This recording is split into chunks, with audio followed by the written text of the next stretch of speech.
Здравейте хора, аз съм Дидон и тук искам да ви кажа едно нещо свързано с Clash of Royale. Един-двама човека май писаха в някои от клиповете, не казвам имена на клиповете, защото съм ги забравил, но обърнах внимание на това.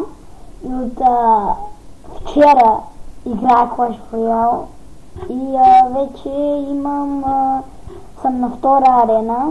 Не ми казвайте, че съм нуб, защото играя от вчера. Това за мен е постижение, защото никога не съм играл Clash of Royale.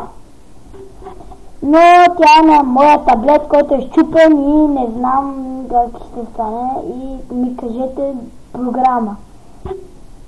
В смисъл е много петно черно такова, иначе не е счупен. Но работи, това е целта. И също кажете коя програма ви най-харесва на вас и я използвате, ако имате въобще на таблет или на компютър или на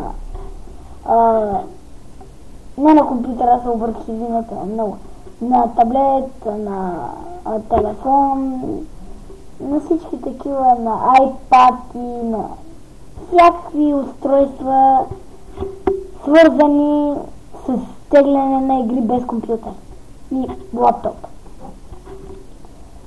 Това беше май за този клип.